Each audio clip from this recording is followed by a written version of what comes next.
Hello,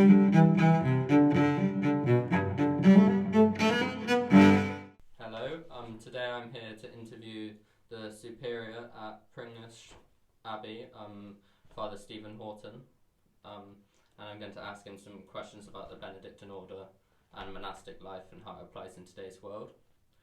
The first question I'm going to go straight into is, what do you see as the greatest spiritual challenges in today's world, and how can the Benedictine tradition address them? That's a very deep question, a very important question, I think.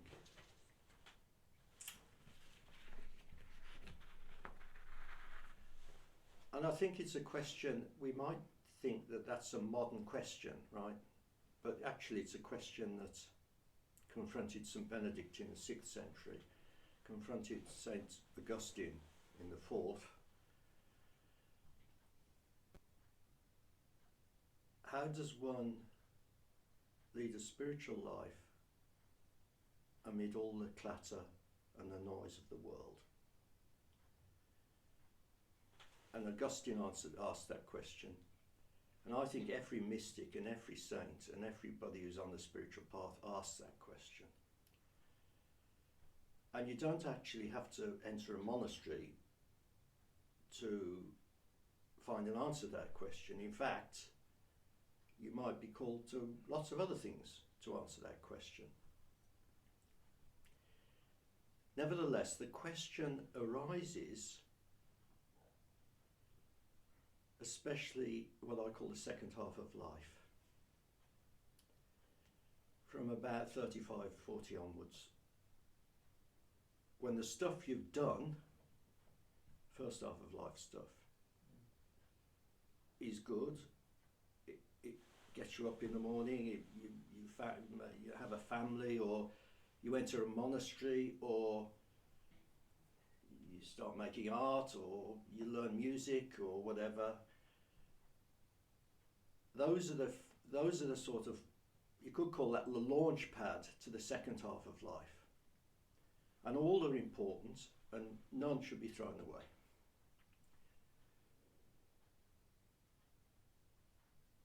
Until you hit the brick wall.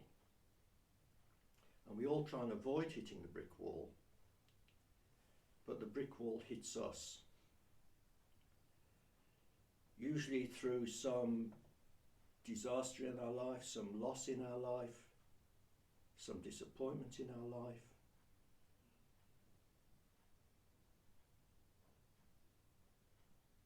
And everything that we've believed up till then seems to not answer that question of why. The question of why is the fundamental question. And so many people ask me, especially in the world at the moment, why are there so many people suffering? And that is the fundamental question, and there are no easy answers.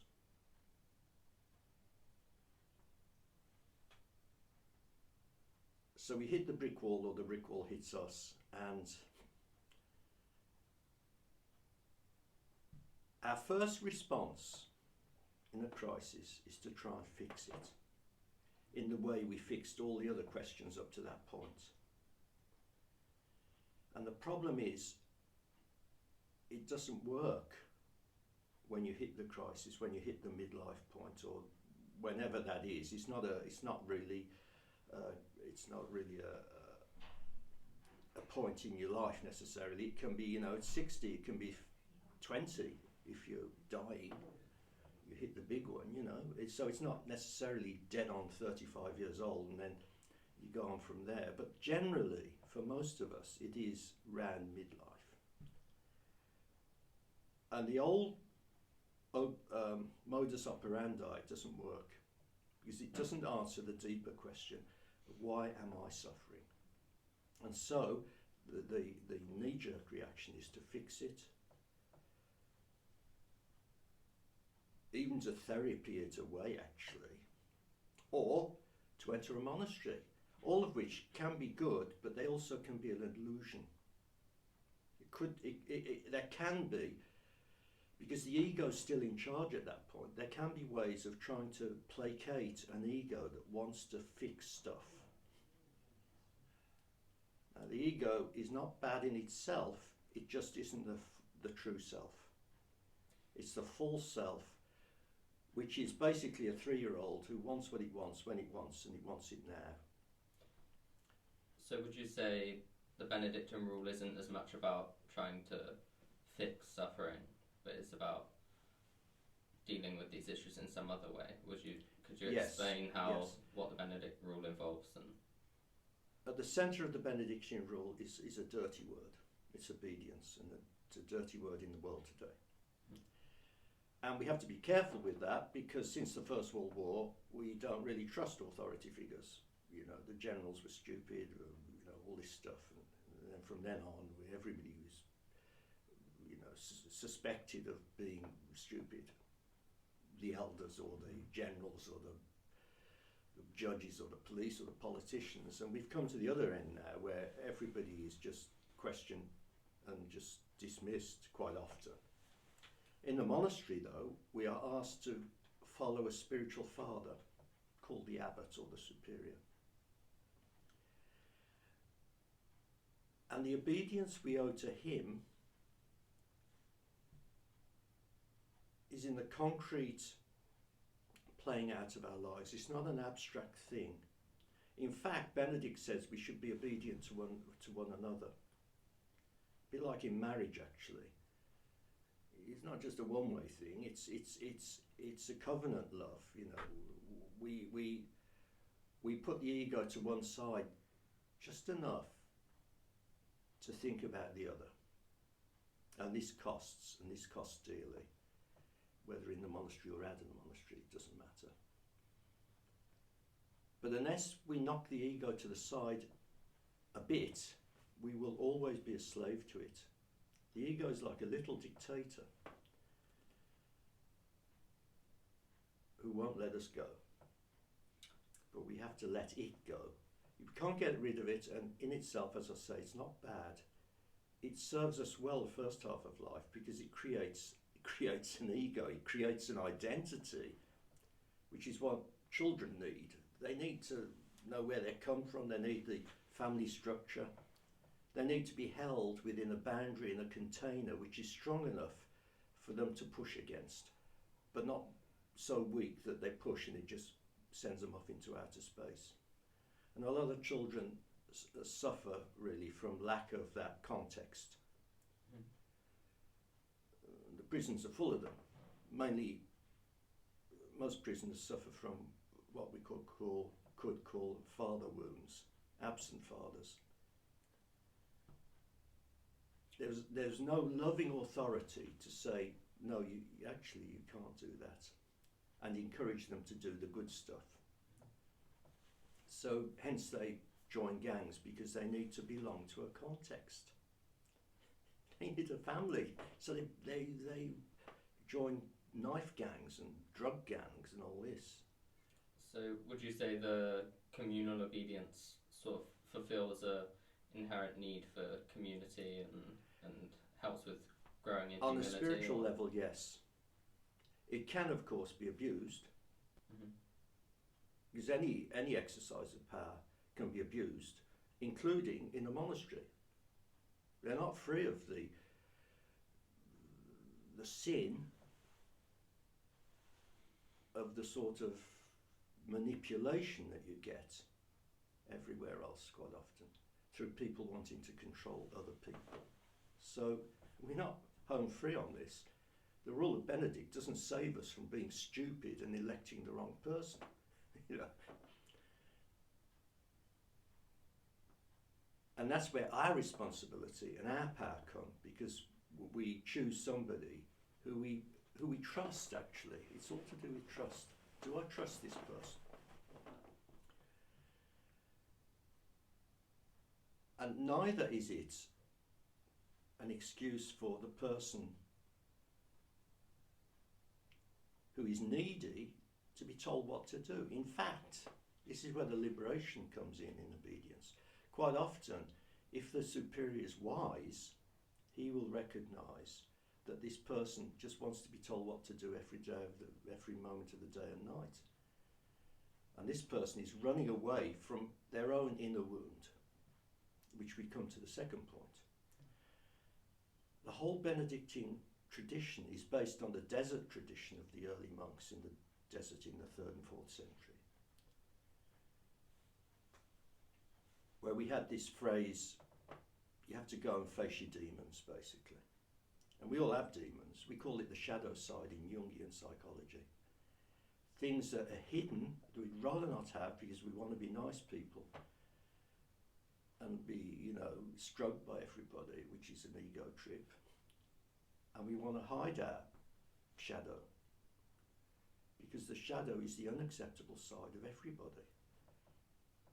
Now, the monastic tradition, through the daily grind of living with other people, these demons, I use the word demons, they are, John Cassian, who's a great monastic author, lists them as 8. Some things like gluttony, lust, anger, laziness. The greatest of these, actually, the biggest demon is pride, that we think we know everything and that we can guide our own spiritual life, which again is an ego trip. The only thing to knock that aside is when we come up against something which stops us in our tracks. And that's not necessarily a person telling us what to do. It can be an inner movement where we cannot understand the feelings that are coming up. Because I always thought I was so loving and I've got all this anger in me, So now, and I think that is, I always say to newcomers, if somebody confesses their anger and say, I'm feeling this anger, I say, that is the gold dust. Don't try and get rid of it. Don't try and sort of pray it away. Feel it. Don't indulge it. Feel it. Because it is an energy, and in itself it is neutral. It's just a powerful energy. It's what you do with it which makes it moral or immoral. And owning it is the way to do it, and that takes humility, which is another great theme of the Rule of Benedict. In fact, he writes more on humility than on anything else in the Rule. Chapter 7 of the Rule is humility to say, I have this unacceptable feeling in me. And the question is, what do I do? What do I do with whatever the feeling is? It can be any of those things. A lot of people, maybe, I find that interesting because maybe a lot of people would say monasticism in a sense is avoiding worldly problems. Mm-hmm. Would you say that it's nearly the complete opposite in a sense, where you're so isolated other than from the monastic community that you take on the problems of your inner self to a greater extent? Yes, which you could say from the outside is an ego trip, because it's all very well us living in this nice building and getting in touch with our feelings and all this stuff, how egotistical is that? But if you're on the spiritual path, it's not, because it's painful. And to answer your question, you can enter a monastery to escape from yourself. I've seen it happen so often. And in fact, I think everybody does in a certain way. But the daily grind does not allow that for long. Because people get up your nose, basically. It's no escape from the reality of being human. In fact, it's heading right into that point of being human. So people from the outside see us all in white robes and doing all this lovely chanting and all that, and they think, oh, how peaceful and how wonderful. Little do they know that choir in there where we go 7 times a day is a pressure cooker, actually, sometimes. Especially the silent prayer at the end of Vespers, which we do for about 30, 40 or 45 minutes. That is the absolute point of this life, because in the prayer time you cannot escape from the stuff in here. You can only give it to God and enter what I call the contemplative realm, which is a higher form of consciousness, but you can't do that by design. You can only prepare the ground where that may happen. And it doesn't happen in the way you want it to, because you have no control when you're in the contemplative zone, in the contemplative space, whatever you like to call it. So would you say the silent prayer throughout the monastic day it's obviously, you mentioned the challenges of it. What would you say what's the main purpose of dedicating so much of the day to structured prayer in that sense? I think it's to remind us. We call it sanctifying the hours, or practicing the hours. The hours just mean, different services throughout the day. I think it's to remind us of why we're here. Not in the monastery. Why are we here on the earth? Yeah. What is the purpose of this thing called human life? And I don't see any difference between going to the services and getting the kids up and taking them to school. I don't see any. I think we're all in the same boat. We've all got stuff we have to do. And you might say, well, that's more spiritual. No, it isn't actually. People who are getting their kids off to school or dealing with an elderly parent or whatever it is, that also is a holy work. So I'm not dividing in any way, not dividing this whole thing, which is loving, actually. In the end, it's about great love and great suffering. Those usually get you over the line pretty quick. And would you say the suffering element of it is quite important in terms of it just is. God? Or? It just is. And anybody who tries to manufacture suffering is an idiot. And it's deeply sinful, in my opinion. This whole artificial thing of praying for suffering and all this, I think you've got to be very careful about doing that. I think, if you're Therese of Lisieux, that's okay, because she was an exceptional soul. But life just throws stuff at you anyway. It's how you respond to that, both the outer stuff and the inner stuff. The inner stuff is the response to the outer stuff.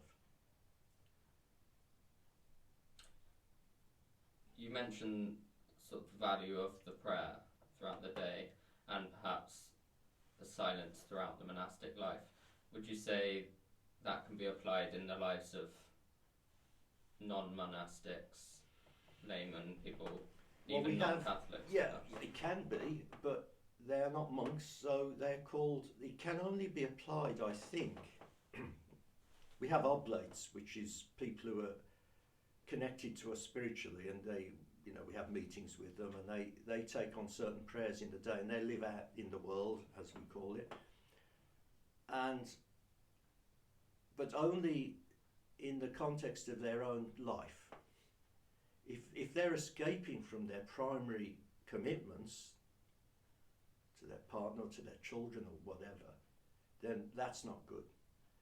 But if usually they're older people, these oblate people, and it helps them greatly because they are spiritually connected to the hub, if you like, the monastery, and they come here and they help us. So it's a two-way thing. We really value them, as we value the cafe over the way there, which is the interface with the world.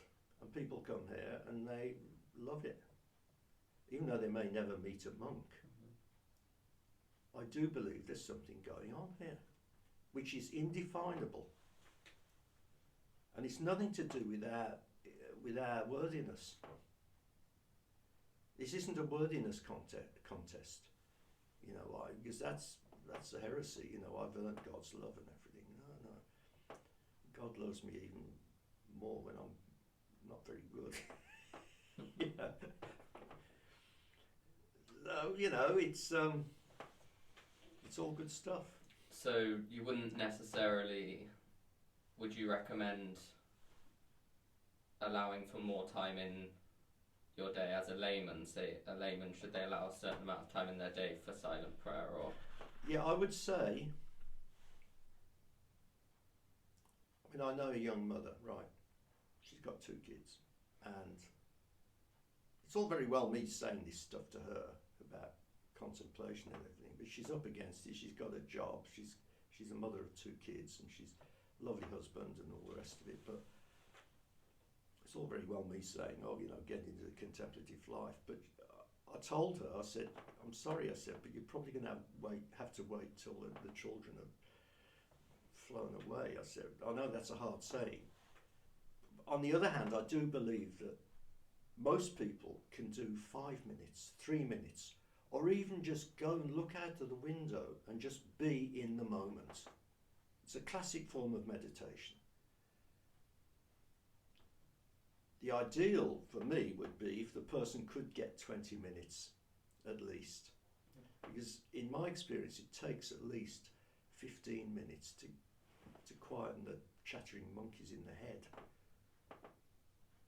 They are trying to demand attention. They don't like it when I'm trying to meditate and contemplate. They don't like it. So I have to observe them.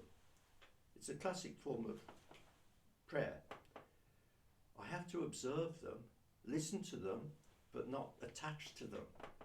Because they're demanding my attention. Yeah, what am I going to do tomorrow? What's the email say?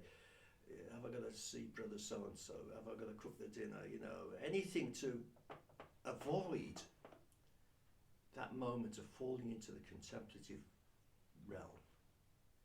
And the way you prepare the ground is to observe the thoughts. It's like you sit by a river, you fantasize this, you sit by a river and there's boats going past, empty boats. You take the thought, put it in the boat and let it flow away. Then of course it comes back and you do it again, you do it again. And in my experience, you never get rid of the thoughts. What you do is, the thoughts change in that practice from being like stiff cardboard, hardboard, to tissue paper. They no longer matter for the last few minutes of that sit. And it's a hard one thing.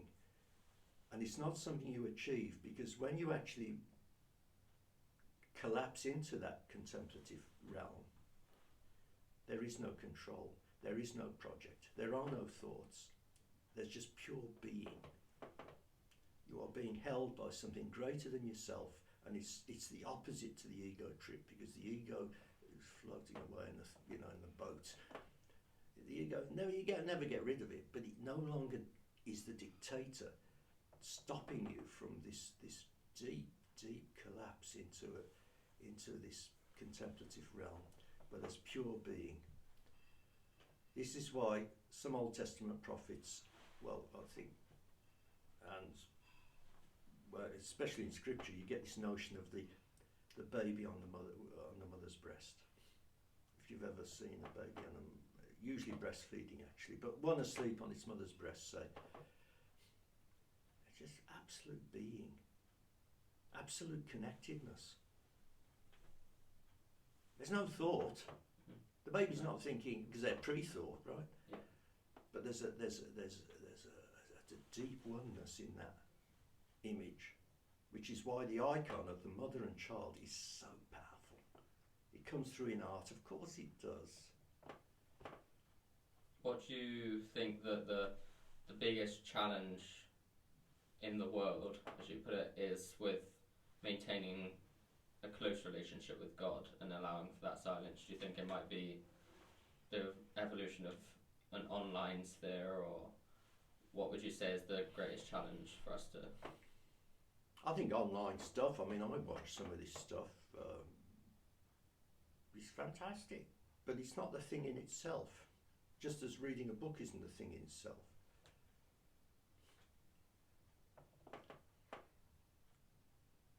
You know,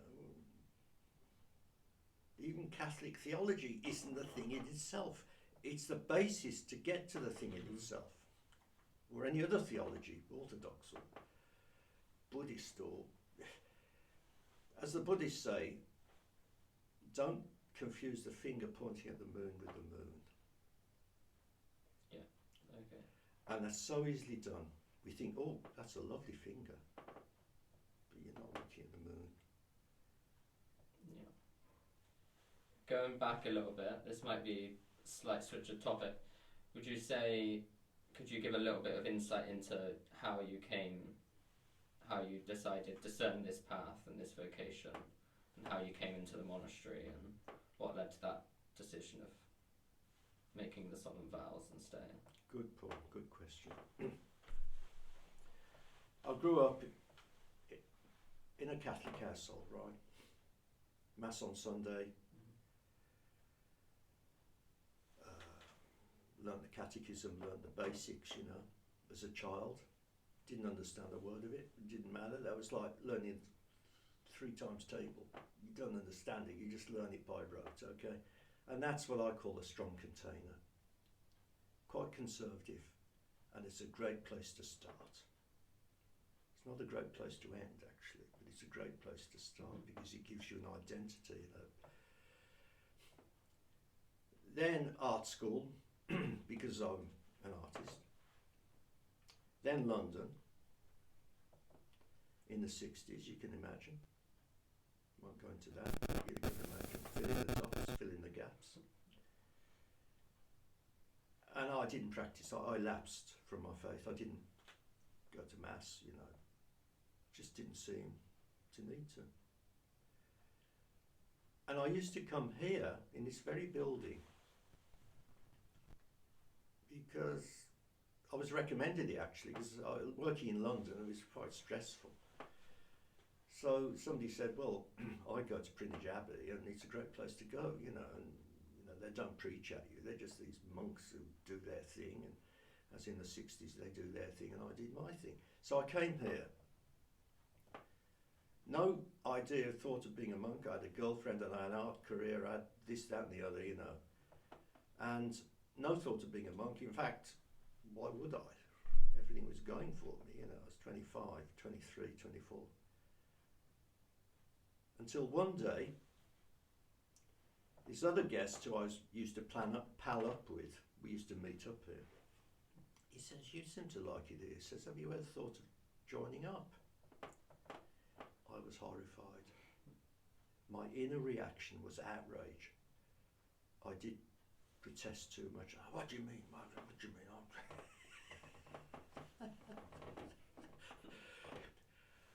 And I was fighting it. I mean, I just tried to push it away. Tried to get into all this other stuff. Push it away, push it away, push it, and it would not be quiet. It just kept on. And the more I tried to push it away, it's like, you know, trying to push a thought away, like trying to kick a dog away. It's yapping, you know, the more you kick it, the more it yaps, you know. Well, this thought was just so pressing on me. In the end, I thought, I've got to try this for my own sanity, because I was cracking up here, you know, because I was divided, I was conflicted. So I came and said, could I have a go? And they said, yeah. And the rest is history. I'm not saying that after I entered that was the answer, because I sort of did long for the flesh pots of Cheltenham, as it were, the art school and all that. But I could see the shortcomings of them too. I could see both the shortcomings of the monastery and the shortcomings of doing the thing out there. And both had shortcomings and both had pluses. None of them should be condemned. They were both good. But that wasn't the point. The point was, where was I being called to? And it's not in the sense, in the end, and this goes against the whole modern thing of choice. It wasn't my choice. Of course, I had to assent to it, but I was being called. I wasn't doing the running here. And I had to say either yes or no, which was a choice, but it's more an assent. If you're called to something, it's not kind of really a choice. It's not 6 of one and 6 of this. You can't say, well, you know, art school would be good for these 6 points and, you know, the monastery would be good for these 6 points. Where does that leave you, you know? It's a deeper thing than rational thought. It's a question of the heart. And the reason I joined here was because I fell in love with this community. Okay. How long? Which wasn't when you fall in love, nothing to do with rational thought. No. Yeah. It zaps you, right?